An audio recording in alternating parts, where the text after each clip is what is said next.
C'est l'heure de vous informer. Merci de nous choisir. Commençons d'abord avec le chef de l'État, Félix Antoine Tshisekedi Tshilombo, qui était ce dimanche 12 février 2023 au centre de chirurgie pédiatrique de la clinique Ngaliema, où il a rendu visite à 9 enfants opérés du cœur, et ce, grâce à une prise en charge totale du gouvernement de la République démocratique du Congo. À quelques jours du début de l'opération d'identification et d'enrôlement dans la province du Nord Kivu, la société civile de la région conditionne l'enrôlement par le retour des déplacés dans la zone occupée par les rebelles du M23. Suivez le commentaire de Stéphane Mouchipaï. Selon les calendriers de la centrale électorale, les opérations d'identification et d'enrôlement dans l'ère opérationnelle 3, plus précisément dans la province du Nord Kivu, débutent le 16 février 2023, alors que cette province est infestée par une guerre d'agression entretenue par le rebelle du mouvement du 23 mars et d'autres milices locales. Dans plusieurs territoires de cette région, 2 milliers de citoyens ont fui leurs toits et se trouvent cantonnés dans des camps ainsi que dans des familles d'accueil, aussi longtemps que la CENI prévoit de faire enrôler les déplacés dans leurs sites respectifs où les kits seront déployés. Selon un communiqué publié ce lundi 13 février, la société civile des territoires de Rutshuru, Nyiragongo et Masisi désapprouve cette démarche et conditionne les opérations par les retours de la paix et celui des déplacés dans leurs entités respectives, et signale par ailleurs que l'occupation de maisons des citoyens qui ont fui les atrocités par une nouvelle population venant du Rwanda, exploitant et menant une campagne d'accaparement de terres. Le gouvernement central devra suivre à la loupe cette situation au risque de connaître un handicap à cette opération d'identification et d'enrôlement dans l'ère opérationnelle 3, plus précisément dans la province du Nord Kivu. Les sensibilisations continuent à quelques jours de la fin de l'opération d'enrôlement sur l'étendue de la ville de Kinshasa. C'est le cas ici de Kasongo Mpanou Cliff, qui a obtenu sa carte d'électeur à l'EP1 et P2 Lisala dans la commune de Kinshasa. Il a saisi de cette occasion pour lancer un appel à tous ceux qui traînent les pas. Suivez. C'est dans une ambiance festive que Kasongo Mpanou Cliff, alias Jacques Bauer, accompagné de ses compatriotes, se sont rendus à l'EP1 et de l'Isala pour l'obtention de sa carte d'électeur.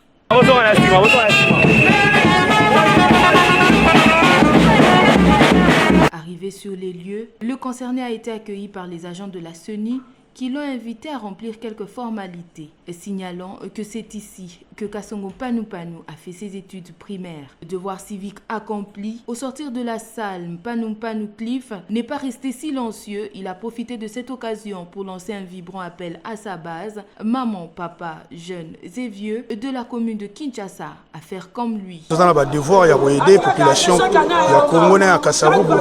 Donc de temps en temps, je suis avec eux en distance et puis je viens souvent. Donc, on somoni awawa et équipe à l'éloté. Et zalaga et omoni cette fois-ci to lamuki to sunga Kasavu. Na sengi na congolais nyonso ou avani na Kasavu ba s'enrôler. Non seulement pour nanga, pour na Congo, non seulement pour na Congo, pour l'intérêt na Emoko parce que ça va nous servir dans beaucoup de choses. Il promet par ailleurs de s'engager en commun accord avec les siens à leur offrir l'opportunité d'être utile dans la société et aux plus jeunes d'obtenir les visas d'études leur permettant de poursuivre leur formation à l'extérieur du pays. Il n'a pas oublié de donner un nouvel aspect à la commune de Kinshasa. 7 militaires FARDC ont été condamnés à la peine de mort au cours d'une audience foraine en flagrance à Saké. Il leur a été incriminé de lâcheté devant l'ennemi, de meurtre, disparition des munitions et autres. Suivez.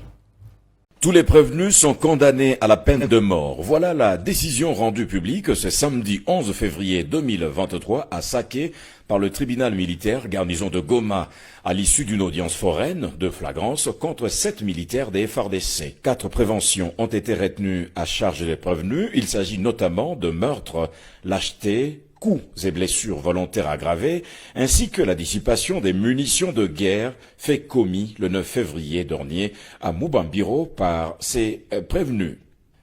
Les caporaux Kayembe Munanga Christian, Banga Mwabo Anselme, Ndiwa Mawako Junior, Mundombo, Sazé Jonathan, Koloti Martin Tantan, Maïssa Mikoki Rodrigue et le soldat de deuxième classe Grégoire Mouitene Constant sont mis à la disposition du ministère public pour l'exécution du verdict. Suivait le président du tribunal militaire, garnison de Goma, le major Amsini Boulaïmou Lazare, revenir sur la sentence. Pour le prévenir, Ndiwa Maoko Juno le condamne à la peine de mort pour l'acheter devant l'ennemi, à la peine de mort pour meurtre, à 10 ans de servitude pénale principale pour dissipation des munitions de guerre, à 5 ans de servitude pénale principale pour cause de blessures volontaires aggravées. Les applications de l'article 7 du Code pénal militaire prononcent l'unique peine la plus forte, soit celle de la peine de mort. Ce procès pédagogique a été salué par le porte-parole militaire des FARDC au Nord Kivu, le lieutenant-colonel Guillaume Ndjike-Kaiko. Les avocats des prévenus ont plaidé non coupables et ont promis d'interjeter appel. Plus ou moins 20 morts et plusieurs maisons incendiées, c'est le bilan provisoire des dégâts humains et matériels orchestrés par les miliciens de la coopérative pour le développement du Congo, Codeco, à Djougou, en Ituri, 4 jours avant le début de l'enrôlement de la population dans cette partie de la RDC. Suivez. C'est très tôt dans la matinée du dimanche 12 février que la coopérative pour le développement du Congo, Codeco, a fait son incursion sur les centres miniers de Akwe et Mbinjo, à une centaine de kilomètres au nord de Bunia, dans le territoire de Djougou en Ituri, coûtant la vie à plusieurs civils. L'on parle également de plusieurs dégâts matériels, entre autres des maisons incendiées, d'où le déplacement forcé des populations vers les entités environnantes. De son côté, la société civile de l'Ituri inquiète s'indigne sur l'impact que peut avoir ces violences sur le déroulement du processus électoral prévu le 16 février prochain. La CENI, quant à elle, exprime la même inquiétude et demande aux leaders communautaires de sensibiliser les groupes armés afin de faciliter le processus électoral. Plusieurs jeunes sont victimes de la manipulation politique en cette période préélectorale. Le chômage et la non-prise de conscience peuvent être la raison de cette situation qui prend en otage la jeunesse congolaise. Héritier Belongo, un jeune Congolais, appelle les jeunes à l'autoprise en charge et à la vigilance. On l'écoute, il était au micro de Stéphane Mouchipai. Si parfois nous sommes tous manipulés, et autres à la faute il y a des politiciens parce que les politiciens jamais azoya nanda kwa kanyibi so basinga boleka na nzela bo ne oyembela ngai akosala appel na que non j'ai besoin na posa ya 100 jeunes ba bima na nzela atie 5000 francs na polo na ye. Alors tant yo jeune no ebiki ozana loko moko te avec 5000 francs le bigi na robeta Paris faut il y a 2000 francs et 3000 francs au sunga na li restaurant et tu fais ça mais moto azana 5000 francs na ye. Est-ce que Barobenga a tambola prendre 5000 francs ou yazana polo na ya kitoko chemise na ya kitoko Barobenga ya bolata polo pia ou a kotika jamais boya. C'est-à-dire biso ba jeune tous à la conscience. Ne fils que même des petits commerces d'auto-prise en charge. Même Rukumbela Motokata même Matis c'est déjà important parce que notre pays a été mal réputé et c'est ba député biso to benga bango ba poser c'est non papa. To qui peut condamner bango to be sa réputation na bango nous sommes politisés par les politiciens. Célébration ce 13 février de la Journée mondiale de la radio. Cette 12e édition a pour thème Radio et paix pour marteler sur son indépendance et son implication dans la prévention des conflits et de la consolidation de la paix. Suivez. C'est sous le thème Radio et paix que le monde entier célèbre la Journée de la radio. Outil puissant pour célébrer l'humanité dans toute sa diversité, la radio constitue une plateforme pour le discours démocratique au niveau mondial. Média le plus consommé, la radio possède une capacité unique de toucher le public le plus large avec la possibilité de façonner l'expérience de la société dans la diversité et être l'arème où toutes les voix peuvent s'exprimer et être représentées et entendu, d'où le but de cette journée de sensibiliser davantage le public et les médias sur l'importance de la radio et encourager les décideurs à développer l'accès à l'information par ce biais. Proclamée par l'UNESCO Journée mondiale de la radio le 13 février 2011 lors de sa 36e session et le 14 janvier 2013 par l'Assemblée générale des Nations unies à sa 67e session, la radio vise également à renforcer la mise en réseau et la coopération internationale entre radiodiffuseurs. Le monde entier compte plus de 250 stations radio et Kinshasa renferme à elle-même grand nombre des stations suivies, soit 40 stations de radio, dont la RTNC et la station nationale. Du sport avant de nous quitter, une semaine sur l'usage des outils informatiques dans la pratique de la lutte a été lancée le dimanche 12 février dernier au Stade des Martyrs en présence du président de la Fédération congolaise de lutte et associé Eric Kinzambi. Patrick Lokala, image et commentaires. La Fédération congolaise de lutte et associés ne dort pas sur ses lauriers. Après le séminaire de formation des encadreurs techniques, les bénévoles se sont retrouvés au salon présidentiel du stade de Martyrs de la Pentecôte pour un autre séminaire sur l'emploi des outils informatiques dans les différentes compétitions de lutte.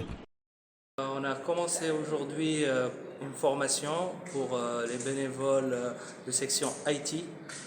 Tous les bénévoles qui vont gérer la partie scoreboard et aider à gérer la compétition au niveau des résultats et puis les feuilles de pointage et tout ça.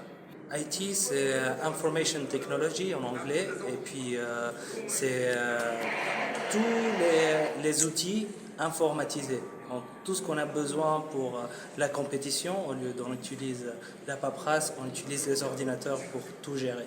Alors, on va faire la formation sur 3 jours, dimanche, lundi, mardi. Et puis, on a fait sur 3 sections.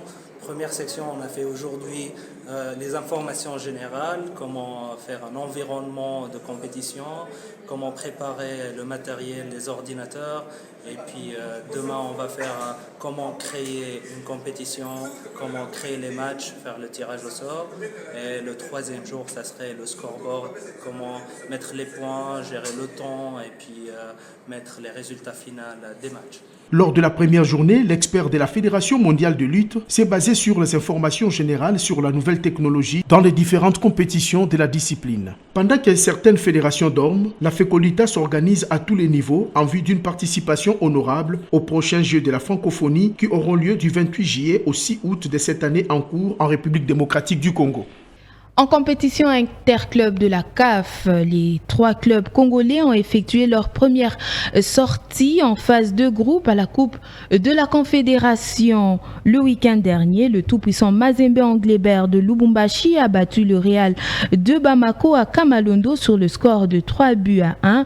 Les poulains de Pamphile Miayo ont développé un très beau football qui a mis en difficulté l'équipe adverse, signalant qu'en marge de cette rencontre, Trésor Mpoutouma qui a mis fin à sa carrière footballistique, a fait ses adieux aux supporters de son équipe de cœur où il a évolué pendant 19 ans. Le Daring Club Motema Pembe de son côté a fait match nul contre l'ASEC Mimosa d'Abidjan, tandis que le FC Saint-Éloi Lupopo a lourdement perdu devant l'USM Alger, actuel 5e au classement partiel du championnat algérien de football. Une satisfaction pour l'entraîneur du club algérien et une grosse déception pour Mohamed Magasouba, l'entraîneur malien d'Elumpa. Propos recueillis par Patrick Lokala. Nous avons travaillé, c'est vrai que les joueurs étaient au CHAN. Moi je suis nouveau dans le club, je viens d'arriver. J'ai travaillé avec un groupe et la dernière semaine je reçois les internationaux. Il fallait refaire le travail, il fallait essayer d'inculquer ce que je voulais moi pour le club. Pour le match, nous n'avons pas joué contre des manchots. C'est une très très grosse équipe sur le plan athlétique d'abord. Sur le plan vivacité, il y a les 2 ailiers qui couraient bien, une bonne attaque. Et ils n'ont pas eu de chance. Nous sommes tombés sur un très gros morceau, Isma quand même. Et compte tenu du fait que nous avons manqué d'aller dans le duel et de gagner le duel. Et je vous dis, ça ne pardonne pas. Le haut niveau, le réalisme aussi est de mise. Et les attaquants de l'ISMA ont été très réalistes parce qu'un attaquant sur 3 occasions manquées, il faut quand même scorer une ou 2. Mais c'est ça qu'ISMA a fait, donc peut-être qu'ils ont raté des occasions, mais le taux de réussite était beaucoup plus intéressant que le taux de réussite des nôtres. Et tout cela, c'est très important dans le haut niveau. Lorsque vous êtes devant le but, si vous n'arrivez pas à scorer, ça complique la situation parce que c'est le but aussi qui est le maître qui coordonne le jeu, qui coordonne l'esprit de l'équipe, qui coordonne tout. Si vous encaissez, ça vous déstabilise. Si vous marquez, ça vous fortifie. Et finalement, nous avons été complètement déconcentrés parce que nous n'avons pas pu être réalistes et nous avons encaissé des buts qui ne sont pas des buts qu'on devrait encaisser si on était réellement présent dans le but. Ce journal est complètement terminé. Merci de l'avoir suivi. Moi, je vous retrouve très bientôt pour un nouveau journal.